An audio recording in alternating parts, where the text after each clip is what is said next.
Hola a todos, en esta presentación vamos a tratar el tema del metabolismo de los aminoácidos, haciendo énfasis en el catabolismo de los mismos, la síntesis de urea, de catecolaminas, adrenalina y noradrenalina, y la síntesis de creatina. En cuanto a las generalidades, como siempre, recordemos que los aminoácidos son los monómeros constituyentes de péptidos y proteínas, ¿sí? Tienen una función amino y una función ácido, de allí su nombre. Son la base para la síntesis de diversas hormonas, de neurotransmisores y también de otros compuestos. Los aminoácidos pueden ser clasificados de acuerdo a la dieta como aminoácidos esenciales, aquellos que deben ser incorporados por la dieta, ya que el organismo no los puede sintetizar, y los aminoácidos no esenciales, aquellos que el organismo puede fabricar. En cuanto a los aminoácidos, recordemos entonces, acá tenemos algunos ejemplos, lo que es la alanina y tirosina. Recordemos que un aminoácido posee una función amino y posee una función carboxilo, una función ácido, en un carbono anomérico, un carbono quiral. Recordemos que varios aminoácidos se unen por unión peptídica, es una unión de deshidratación, ya que se pierde una molécula de agua, dando un enlace peptídico, que será el enlace que dará origen a las macromoléculas como son péptidos y proteínas. En cuanto a los aminoácidos del organismo, podemos hablar de un origen y una utilización. En cuanto al origen, ¿de dónde provienen los aminoácidos, ¿sí?, de nuestro organismo? Podemos nombrar tres fuentes.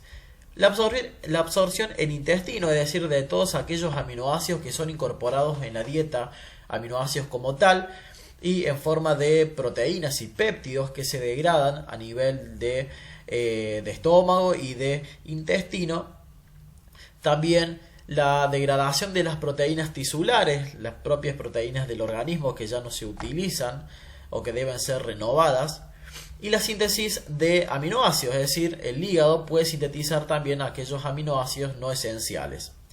Estas tres fuentes constituyen, digamos, un pool metabólico, ¿sí? Un pool de aminoácidos, es decir, un conjunto de aminoácidos que pueden diferir de sus fuentes. Pueden venir de la dieta, pueden ser de la degradación de propias proteínas o de síntesis de aminoácidos por parte del hígado por el propio organismo, ¿sí?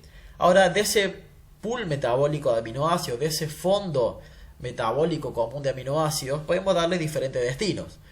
Uno de ellos es la síntesis de proteínas corporales, es decir, destinar nuestros aminoácidos para sintetizar macromoléculas proteicas, por ejemplo, como son proteínas estructurales, como son el colágeno en los tejidos, proteínas plasmáticas, la albúmina, alfa-globulinas, beta-globulinas, gamma-globulinas, la hemoglobina en glóbulos rojos, diversas enzimas a nivel celular, las proteínas de la leche, hormonas proteicas como son la insulina, por ejemplo, ¿sí? La síntesis de compuestos nitrogenados pero no proteicos, es decir, que contienen nitrógenos pero no son proteínas, como son las hormonas, colina, creatina, purinas y pirimidinas, es decir, las bases nitrogenadas para síntesis de ácidos nucleicos, las coenzimas, el glutatión y la melanina, ¿sí? Y estos dos son de síntesis, y finalmente podemos hablar de un destino oxidativo, un destino, digamos, catabólico para la producción de energía, es decir, degradar estos aminoácidos para producir energía. Esta degradación va a dar como producto amoníaco, que es tóxico y lo debemos eliminar de alguna forma. El organismo utiliza la eliminación a través de la síntesis de urea, y también la formación de alfa-cetoácidos. Estos alfa-cetoácidos, es decir, el esqueleto carbonado de mi aminoácido, va a tener diferentes destinos. Uno de ellos puede ser la síntesis de glucosa o la síntesis de cuerpos cetónicos. Esto un poco para que recordemos el proceso de la digestión de proteínas. Recordemos que las proteínas incorporadas con la dieta, van a tener un primer paso a nivel del estómago, donde el ácido clorhídrico la va a desnaturalizar. La desnaturalización de las proteínas por el ácido clorhídrico en el estómago facilita la digestión de las mismas, ¿sí? Alterando, ya que esta desnaturalización altera la estructura de la proteína, ¿sí? Los enlaces que mantienen su configuración, digamos, tridimensional. A nivel del estómago también recordemos que histológicamente tenemos células parietales, que son las que secretan este ácido clorhídrico, y células principales, que son las que secretan el pepsinógeno. El pepsinógeno es la forma inactiva de la pepsina, que es una enzima encargada de degradar proteínas, ¿sí? ¿Por qué las células van a liberar todas las enzimas en forma decimógenos, en formas inactivas? La respuesta es simple, porque si la célula en su interior sintetiza la enzima en forma activa, la enzima, que tiene su función degradar proteínas, degradaría a la propia célula. Entonces la célula va a producir un zimógeno, una enzima en forma inactiva, la cual es secretada a la luz, al exterior, y allí se activará para cumplir su función. En este caso, entonces, las células principales del estómago secretan pepsinógeno, donde el ácido clorhídrico, el medio ácido, los protones, la van a activar a pepsina, ¿sí?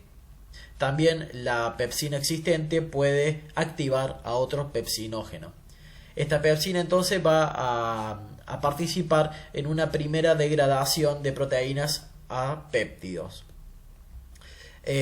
Como tenemos acá, el ácido clorhídrico entonces activa el pepsinógeno para dar pepsina. Estas proteínas, por acción de la pepsina, van a dar diferentes polipéptidos. Luego, posteriormente, va a pasar al intestino delgado, duodeno, yeyuno, ileum, donde va a tener la secreción del páncreas, tanto de enzimas pancreáticas como la secreción de bicarbonato. Esta secreción de bicarbonato va a servir para neutralizar el quimoácido proveniente del estómago, ya que las enzimas liberadas por el páncreas no pueden actuar en un medio ácido, ¿sí? Por lo tanto, el páncreas secreta el bicarbonato para neutralizar ese medio ácido y así permitir la actuación de las diferentes enzimas. Nuevamente, el páncreas va a secretar las enzimas en forma de zimógenos, ¿sí?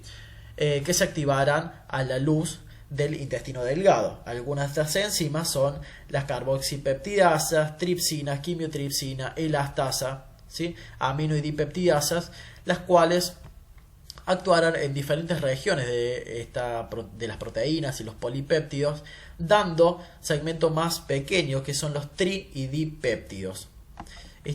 Y también pueden haber aminoácidos libres, ¿sí? Los aminoácidos ingresan, digamos, son absorbidos a nivel del intestino y pasan a circulación portal por medio del enterocito de diversas maneras. En su mayoría lo hacen a través de cotransportadores, ¿sí? O simportes de sodio. Gracias a un gradiente electroquímico que genera la bomba de sodio-potasio, los aminoácidos pueden pasar por un cotransporte, es decir, el aminoácido junto con sodio puede ingresar a la célula y finalmente en su región basal pasa a la circulación portal. En cuanto a las vías catabólicas de los aminoácidos, vamos a nombrar la más importante. Una de ellas es la transaminación. La misma palabra lo dice. Transaminación significa trasladar o mover el grupo amino de un aminoácido a un receptor que va a ser un cetoácido. A modo de generalidad podemos plantear estas dos ecuaciones donde tenemos un aminoácido, sea cual fuese, con su función amino, y también como sustrato vamos a tener un alfa cetoácido. Alfa cetoácido porque tiene una función cetona, que es esta, y una función ácido, es decir, una función carboxilo. Entonces, teniendo estos dos sustratos, una aminotransferasa lo que va a hacer es transferir el grupo amino. Es decir, es transferir un grupo de amino del aminoácido hacia el cetoácido. En este caso, este grupo amino es trasladado o transferido al cetoácido.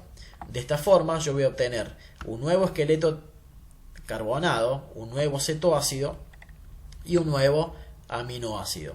¿Sí?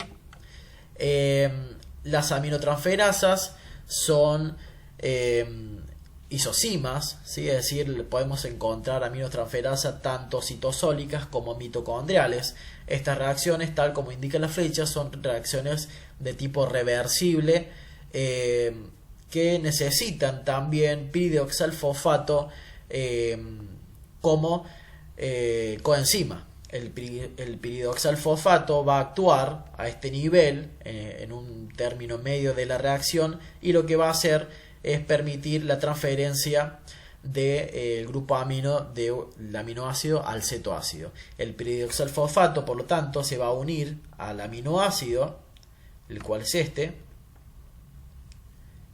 dando la base de Schiff.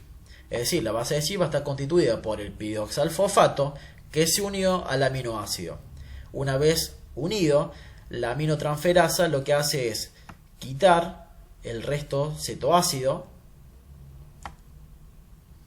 que sería este, y la base de Schiff se quedaría con la función amino.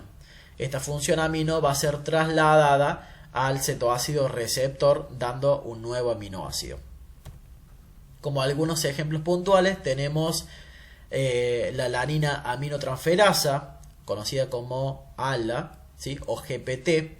GPT porque es el glutamato piruvato transferasa, donde tenemos al aminoácido alanina con su grupo amino, un cetoácido que es el alfa cetoglutarato, ¿sí?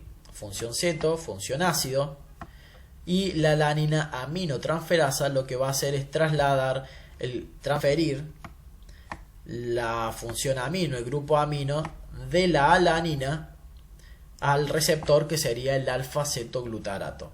De esta forma, este grupo amino es trasladado al receptor dando piruvato, es decir, el piruvato, como vemos, es el esqueleto carbonado de la alanina, es decir, es una alanina sin grupo amino. Y el glutamato es un alfa-cetoglutarato con un grupo amino. Otra de las reacciones es la del aspartato o ácido aspartico.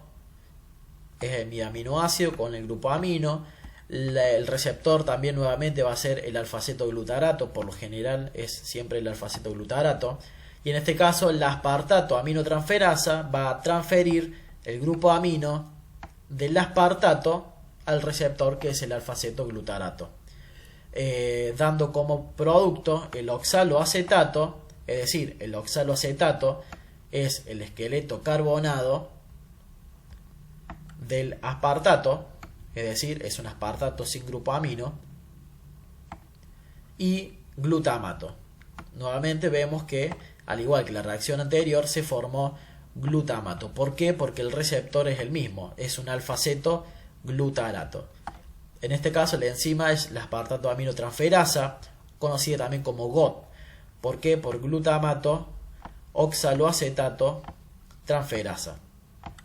También en ambos casos se utiliza el piridoxalfosfato como coenzima. Este es un esquema donde vemos que todos mis aminoácidos pueden tener un destino común, es decir, todos mis aminoácidos por transaminación me van a dar un cetoácido. Es decir, cualquiera de mis aminoácidos van a reaccionar con un alfa-ceto ácido, como puede ser el piruvato o el oxaloacetato.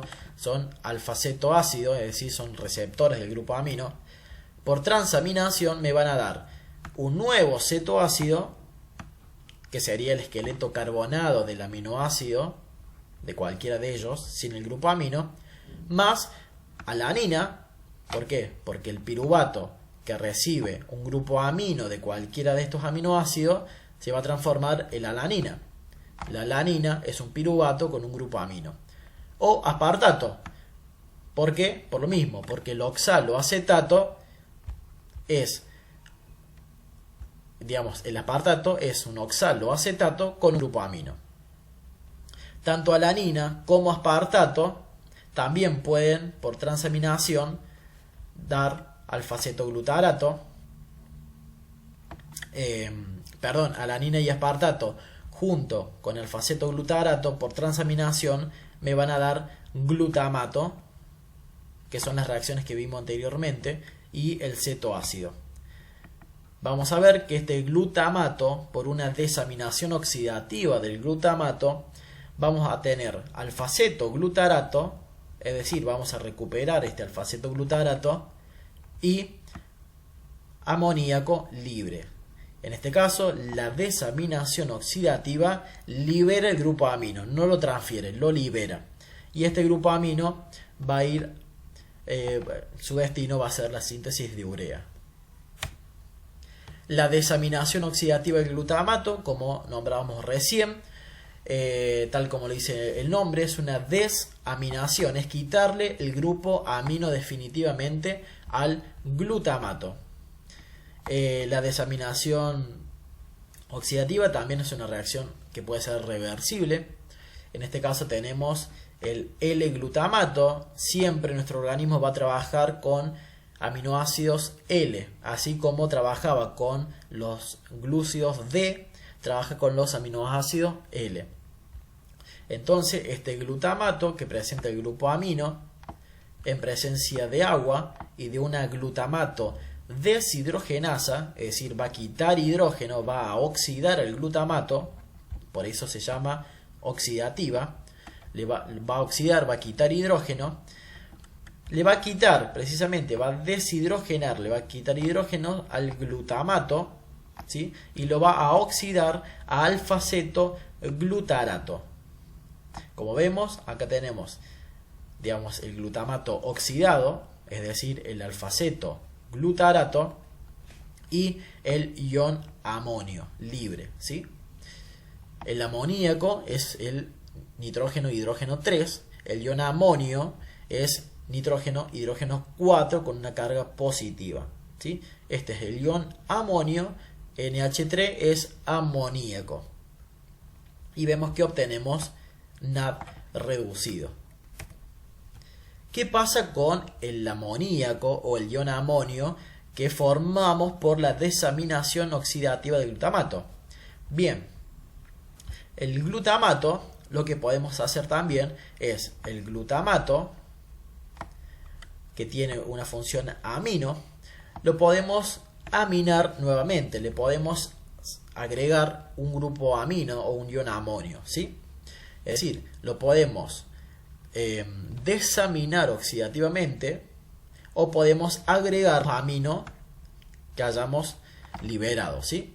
Entonces, un glutamato más un grupo amino a través de la glutamina sintetasa porque utiliza ATP, sintetiza utilizando ATP con magnesio como cofactor, sintetiza glutamina, ¿sí? Es decir, la glutamina es un glutamato con dos grupos amino. Esta es una forma de, digamos, también del organismo eliminar temporalmente el exceso de amoníaco o iones amonio libre. Bien, la formación de la urea, el ciclo de la urea. La casi totalidad del amoníaco o iones amonio formado por desaminación oxidativa del glutamato es convertido en urea, es decir, todos aquellos grupos amino que liberamos del glutamato por desaminación oxidativa, en su mayoría es eliminado en forma de urea. La síntesis de la urea se realiza principalmente en los hepatocitos, es el hígado encargado de sintetizar la mayor parte de la síntesis y la formación de la urea. El ciclo de la urea requiere de 5 enzimas, porque hay 5 reacciones, y 3 alimentadores. ¿Sí? Es decir, para que se lleve a cabo el ciclo de la urea necesitamos 3 alimentadores o sustrato, entre comillas. El dióxido de carbono, el amoníaco o ion amonio y el aspartato o ácido aspartico. En ese ciclo se gastan 4 enlaces fosfato de alta energía por cada molécula de urea. Es decir, la síntesis de urea necesita o consume energía. ¿Cuáles son las 5 reacciones del ciclo de la urea? La primera es la síntesis de carbamil fosfato. Vamos a ver qué es la primera reacción donde interviene el amoníaco o ion amonio y el dióxido de carbono. Posteriormente es la síntesis de citrulina. Luego le continúa la síntesis de arginosuccinato. Ese arginosuccinato se va a romper, ¿sí? Dando por parte arginina, y esa arginina se va a hidrolizar dando como producto la urea. Acá tenemos un esquema de lo que es el ciclo de la urea. Como dijimos, la primera reacción era la síntesis de carbamil fosfato.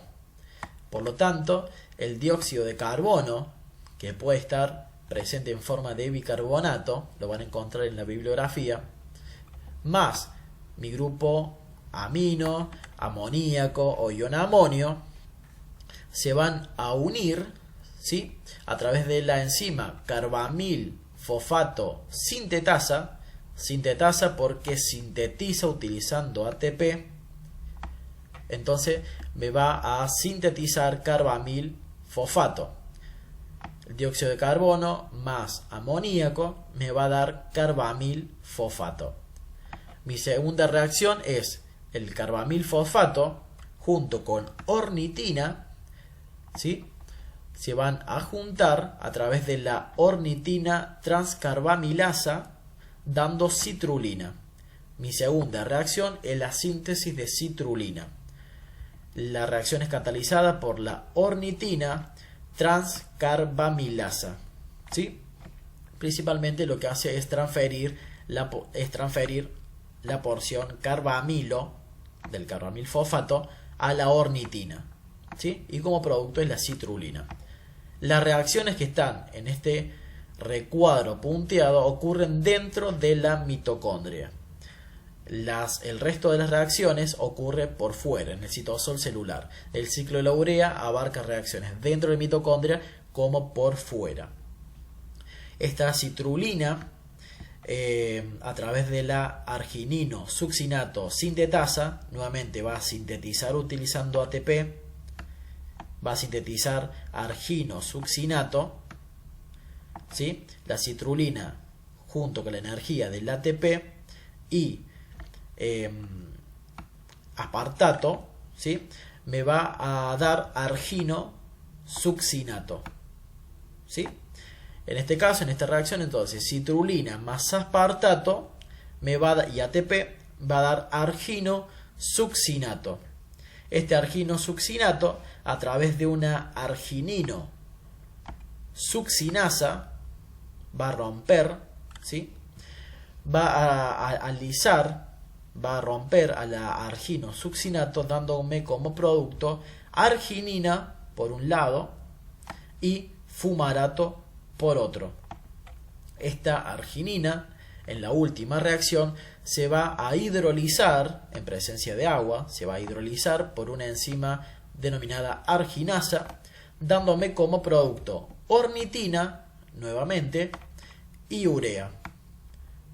Como vemos, la urea contiene, digamos, esta porción central que proviene del dióxido de carbono, un grupo amino que proviene del amoníaco del inicio y otro grupo amino que proviene del aspartato. Por lo tanto, los dos grupos amino de mi urea, uno proviene del amoníaco o ion amonio libre y otro se lo aporta el aspartato, ¿sí?, en la tercera reacción.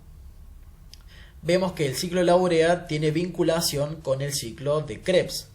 En este caso, este es el ciclo de la urea y en la cuarta reacción, que se libera fumarato, se vincula con el ciclo de Krebs. el fumarato pasa a malato, ¿sí? Y malato oxaloacetato, ¿sí? Reacciones del ciclo de Krebs. Estas reacciones que son del ciclo de Krebs también ocurren en mitocondria.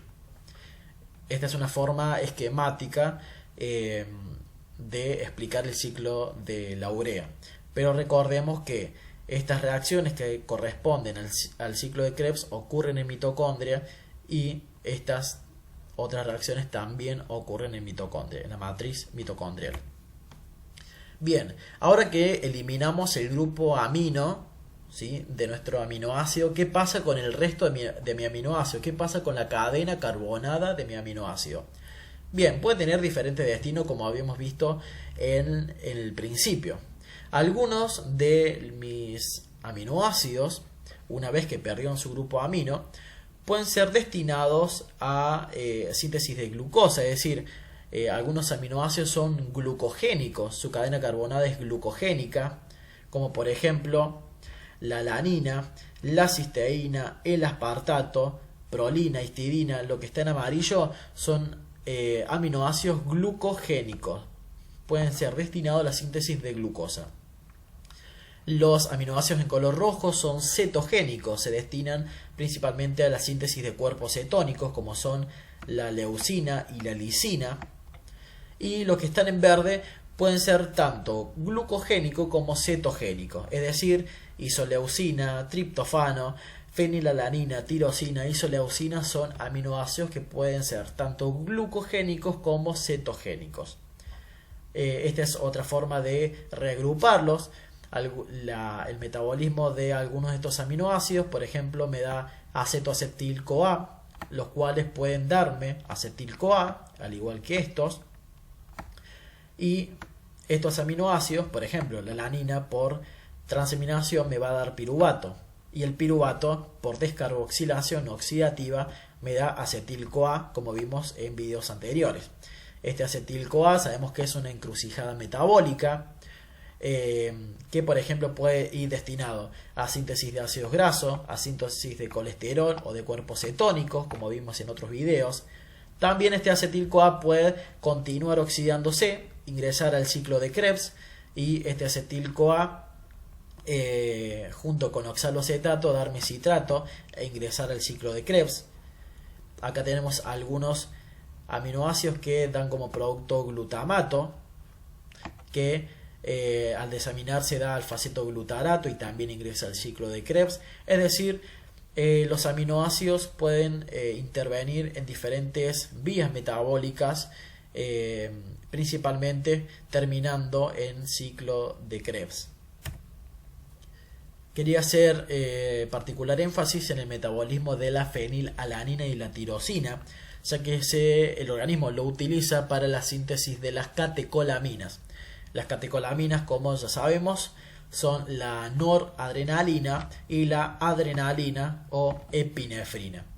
En este caso tenemos la L-fenilalanina. Recordemos siempre, los aminoácidos de nuestro organismo son L. La L-fenilalanina por una fenilalanina hidroxilasa va a hidroxilar, va a incorporarle un grupo hidroxilo u oxidrilo a la fenilalanina, me lo transforma en L-tirosina.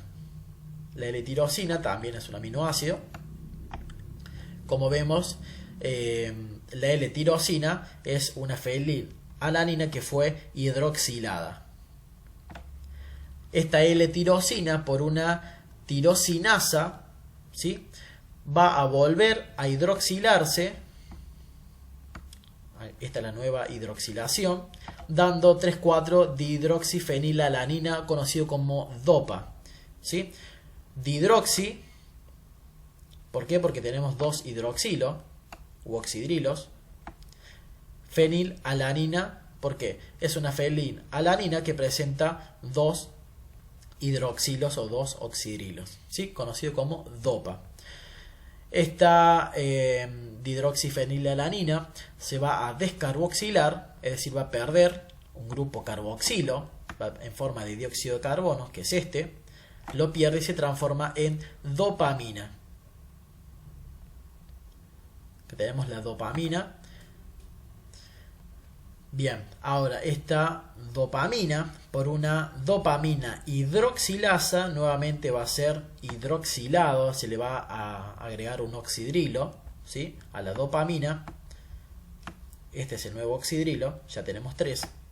Va a dar noradrenalina, es decir, la noradrenalina es una dopamina hidroxilada, es una dopamina con un grupo hidroxilo de más, es decir, tiene 3 grupos hidroxilo u oxidrilo, ¿sí?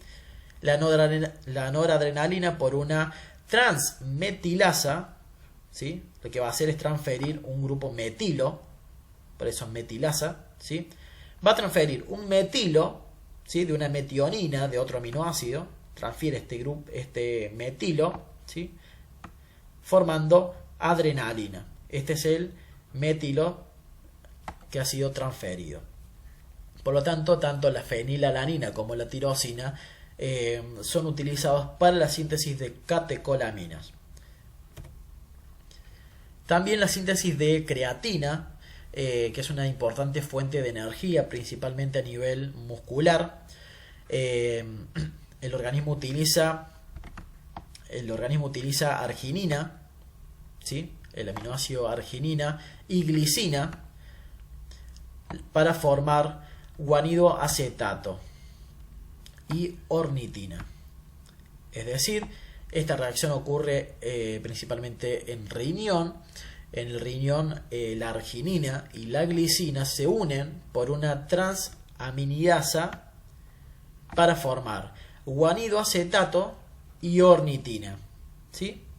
Esta ornitina por el momento no me interesa, lo que me interesa es la guanido acetato, la cual por una transmetilasa, nuevamente, va a transferir un metilo de una metionina, este es mi grupo metilo, lo va a metilar, ¿sí?, este es el nuevo metilo, formando creatina, ¿sí? La creatina entonces es un guanido acetato que ha sido metilada, formó creatina, es un compuesto, como vemos, nitrogenado, pero que no es proteico.